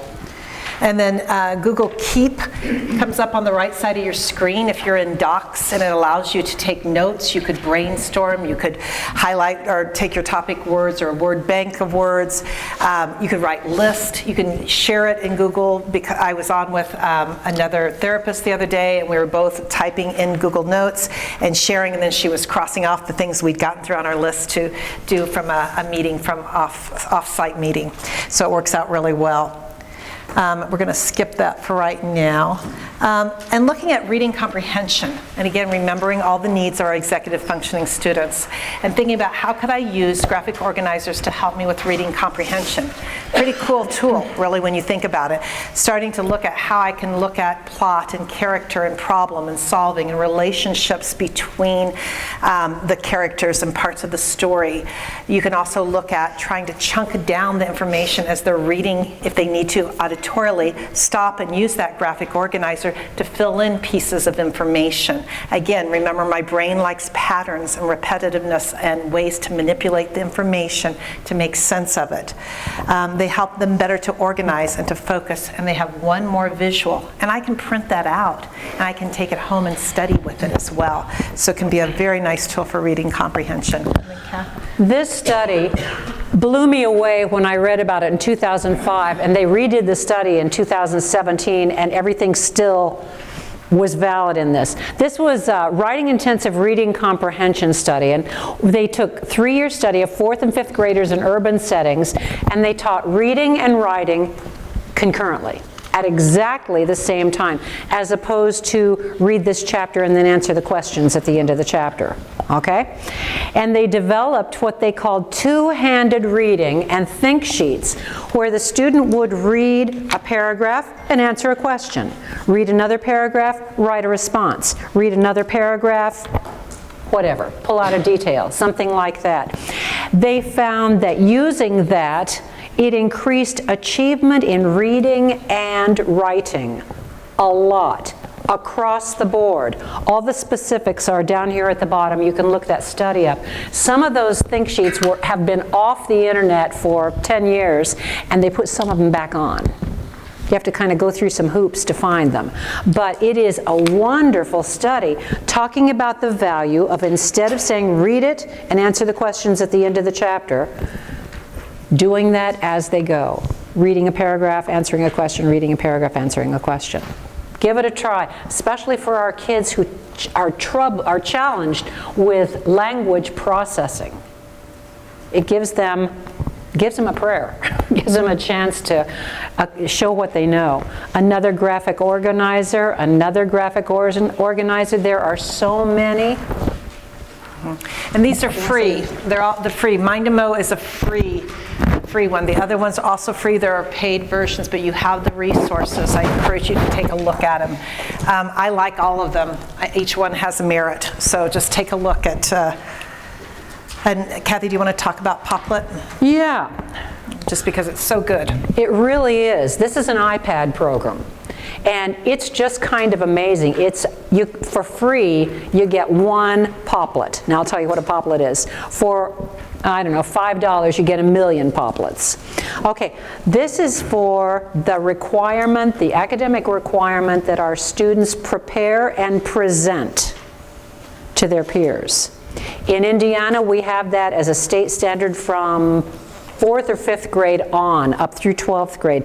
It is so hard for some of our students because they have to organize, they have to prepare, they have to have a language load, they have to do the research. It's just hard from beginning to end. It requires a lot of writing. On this particular one, it turns their screen, their iPad screen, into a whiteboard. So they can put information, as much or as little as appropriate for their functioning level, on this, project it, and present to their peers something that looks really cool and has as much information in it as their ability level allows them to put in there. It's wonderful. What you can do, if you just have one iPad for your classroom, you can have this team prepare a Poplet and present it, and then the next few days have this team prepare a Poplet and present it. You can pass that iPad around. You get one free Poplet, but you can delete it and start over again. So anyway, I really like this one. This one is really for us. This is a bibliography thing where you scan the barcode on a book and it gives you the bibliography citation in California and MLA and APA, not California, Chicago. Where was this when Cheryl and I were writing our book? You know, rather than trying to figure out where all those commas go. I just had to throw that in there. Check It is another for struggling writers. Check It and the next one, Grammarly. They both have free versions, but they both are grammar checkers. Some students get upset when the red squiggly lines come on all at once and they keep coming on, so you may want to turn off the features or not put it in that mode until you're done and doing your grammar check. But they're very powerful tools and allows the students to free up and get to the gut of what they're trying to write about. I'm not saying we're not working on punctuation and grammar and spelling, but I'm just saying that we've got a time in a student's life where we need to get out what they know and not have them all frustrated and hating to do the job. There's a template here for writing a book report, and the pictures indicate it's for younger students. You can do the same sort of thing for a research paper for high school. The key of this is to break the task, which is usually presented in a packet, into chunks. One task per page, one assignment due date per page. So the student isn't faced with a packet of 15 pages that are due in 3 weeks, which is pretty much a deal breaker for our kids with EF problems. So anyway, this is just a template that shows how you could do this at the elementary level. I just want to address that you can work again on executive functioning in the math arena and what that might look like. Highlighting directions and important keywords, creating almost a cognitive credit card of keywords and a reference card for students to have and explicitly teach how to use it. Being able to personalize that checklist of what to look for, what does work look like when it's done? What is their interpretation? Maybe it's match, again, as we were talking earlier, match the picture to what your work looks like. Self-talking. Self-talking we do in our brains. Some of us need a quiet area because we need to self-talk out loud. Many of our students do. We have to be able to help them to learn how to do it in our brains socially. But if they're in a quiet area, if they're in a resource room, or they're in the library, or they're in their bedroom working, it may be appropriate for them to try to work on that self-talk. And having that cognitive credit card can be very valuable. And then you want to talk I want to say a little bit about mnemonics. Mnemonics are just plain fun, and I bet some of you use those, and if you have one, I'm going to ask you to share it in a minute. But mnemonics are little tricks that you do to help kids remember stuff. For example, my 4th grade teacher taught the whole class how to spell geography. George eats old gray rats and paints houses yellow. The first letter of each of those words. I bet every person who was in my 4th grade class still remembers that, because we all thought it was really stupid and funny. George eats old gray rats and paints houses yellow. You can make up anything you want. If there are any musicians in here, you probably all learned the lines on the staff. Every good boy does fine. E, G, B, D, F. We all learned that. We could do the space. Yeah, the spaces are face, F-A-C-E. Exactly. You'll never forget that, will you? Never. So, use mnemonics with your students. It's a fun, easy, socially appropriate way for your kids to remember facts or skill levels. There are a bunch of them. For punctuation, bunch of them you could use. Okay. Just talk a little bit about priming. And priming is kind of giving that little movie trailer, that little introduction to whatever it is that you're trying to teach your student. It's one-on-one. It's not the whole movie. It's very made simplified and personalized to your student. And it's really just providing an introduction to the materials that you're trying to cover. And that way, have you ever been to something and you already kind of heard about it ahead of time and you felt a little bit more comfortable when you sat and started to hear the information? Or maybe you looked it up online before you attended something. Priming is a really powerful tool. I also want to talk to you about a little bit more on this organizational and time management, which we're trying to time manage 12 minutes of information. But trying to, again, look at where your students are and trying to do that time management, where you see them developmentally getting, and working with them together on what's going to work best for them. For instance, even on time management, I'm a visual person. Even though I do my phone calendar and I do my smartwatch and all these things, I want to see a big visual calendar of the month. I want to see from day 24 and I'm at day 1, how many days do I have to get this job done? To me, to look at a little tiny electronic thing, it doesn't work for my learning. So have conversations with your students. And I wish we had more time. There's a nice video that's in the high school on Edutopia that talks about teaching time management, and all the kids talk together in their class about what assignments are coming up next, which is first, which is second, what's most prevalent, what's almost late, and putting it on a big grid for them all to see. They all took a picture of it or made a copy of it, wrote it down, and they worked together knowing what we needed to work on first and what was a priority. And then we talked earlier about Sarah Ward's wonderful work and needing an analog clock instead of just a wall clock and teaching that passage of time. We've been in the past big fans of the visual timers of when the red is gone. You may be done, you may have a treat, you may be going out for recess, whatever it is. And for some students that works.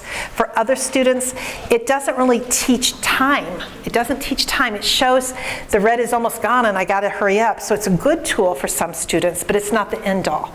So I encourage you, no matter, even if your students are junior high or high school, and if they have not started to learn time, I would go back, and that is one skill I would work on teaching, and it is very, very valuable. And to show themselves through the passage of time of how long they think it's going to take them to get to whatever it is they need to do. And this is just an example of using a glass-covered face and using a dry erase marker and marking off how much time they are going to be working on a subject. And then looking at additional time for tasks as needed, packing up a backpack, changing for PE, putting away materials and transitions. Remember, we said we're looking at ourselves in the future of what that goal is and what we have to do to get there. So by talking out with your student, talk through with them. What do you what's your plan? What do you have to do in order to get to art class? Well, I'm going to have to. I have to get my art and my scissors and my crayons and put them back in my art box. I'm going to have to get that with me and take to the next class. And maybe it's just that.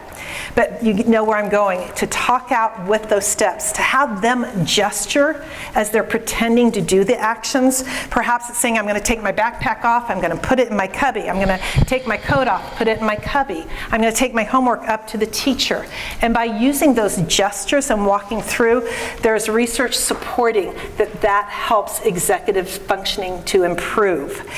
I have to visualize myself in that place as I am mimicking and gesturing. So look up, there's some really nice information on gestures and the power that it has on executive function. And then looking at that organizational piece on managing my space and materials. As I said earlier, of having this desk that has everything I need on the desk. I want my whole class to have their desk look just like this one model desk. And you may change it throughout the day, but the students can come over and look and match their desk to this desk. Perhaps for another one, it's a student of having a picture of what the inside of his desk looks like when it's all organized, what his cubby looks like when he starts his day with his coat, backpack, and hat in the cubby. And then organization for chunking the information, providing a time frame for that chunking, and remember about the time blindness that so many students. Russell Barkley talks a lot about time blindness. And I know Sarah Ward also speaks about those time robbers. So have the students identify what is their time robber, what robbed them of getting done, if they possibly know. And this is, again, was the idea of having a picture match the picture. We've talked about that. I love that strategy, and I think it's a brilliant way that you could use it for almost anything. And if parents are struggling with homework, then to say, how can I match the picture to match my picture at home? What does homework look like when it's done? Where does it go? Is there a visual right by the door? Did I get my backpack before I leave the house and get on the bus? The youth power of visuals is immense. And then we talked about peer-mediated instruction. Please try to facilitate that. And then this is looking at project mapping. And this is looking at not begun, it's in progress, or it's completed. I really like to see the completed side. We need positive reinforcement that I've got some of this taken care of, whether you're Xing something off a list or you've got your own it's completed list. And so visually trying to use your stick-em notes and have the student help you organize what all is involved, particularly if it's a long-term project. And it will need practice and practice and practice. And then this is an example of the ready, do, done that Sarah Ward facilitates and talks with the end in mind. What is the done? The done is I've handed my teacher my homework. What do I have to do? Well, I have to be able to complete my math homework. And what do I have to do to get ready to complete that math homework? What tools do I need? What space am I going to do my homework at? What kind of break did I provide myself before I started? And what snack do I need before anything that helps that student, that they're in that full planning process. And we've talked again about all these good powers of visuals. Want to make sure I'm not missing anything at all. I love the one I quite honestly just told my sister the other day. Again, my nephew is 21 years old and his work site is at Myers. He's going back to the back in the workroom and they're supposed to hang up their coat, their hat, and put their backpack in their cubby, their area. And she had his IEP. He said that he really is doing a great job. He is, but he comes back in right away after he's come in and he just kind of walks around and everybody else has put their stuff away. He's 21 years old and he's a smart guy. But my opinion is he needs to move first. His brain wasn't able to shift an attention and flow from one thing over to the other. He'd been sitting on a long bus ride. And he didn't have any visual supports whatsoever to help him organize his thoughts. He knows how to do those physical skills. He just couldn't organize his thoughts. So we just talked about taking a picture of what it looks like in his cubby and what he's going to match his picture to that picture. I'm making an executive decision here. Yeah, you're going to do I'm going Gus? back to Gus. Okay. And I think the things I want you to, as before we end, you have on your slides, as Kathy gets this as your handout, so she gets our last little video clip ready. We've given you information on sleep supports, really powerful, good, holistic things. I encourage you to look at that, share it with your parents. There's information on homework and how to help give parents ideas for homework supports. There are websites on iFlux dims the screen of your computer, so our kids that are working, particularly the older kids in the evening, so that the lighting changes on the computer screen so it doesn't mess up that melatonin level as much.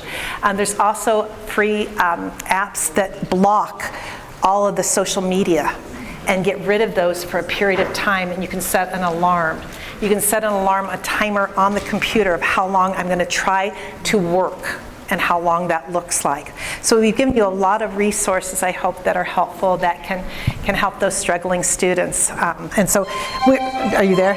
And so, yeah, but I got to go over the, skip the ads. Okay. We're finishing with Gus because Gus is very cute. And Gus is, I want you to just think about how could I help my students with that writing process and executive functioning have another visual of a sequence of events that happens, and first, then next. And this is just one example. For older students, I would use another example, but videos can be really powerful for writing. This is Gus.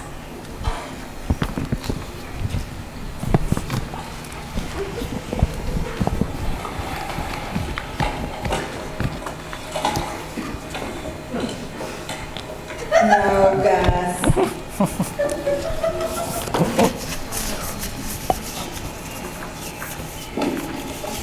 Jeez, Gus, we can't have anything nice, can we?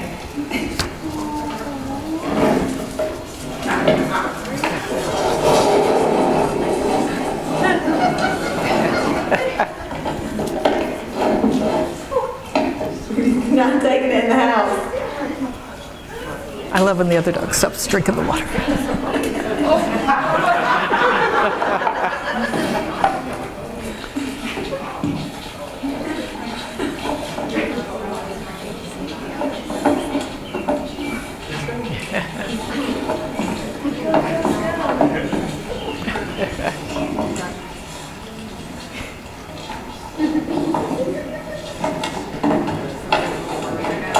Gus, no.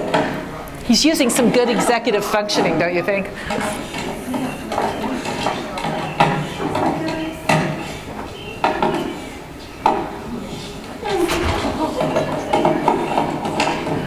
No, Gus.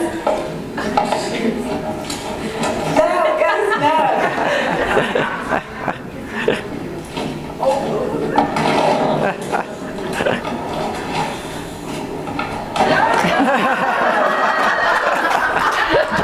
You gotta love Gus. I think his skills are better than mine, for sure. But where you could go with a writing prompt, and kids could watch it again if they needed to. You guys have been a wonderful audience, and thank you so much for coming today. We really enjoyed you guys. Thank you. It's been a pleasure.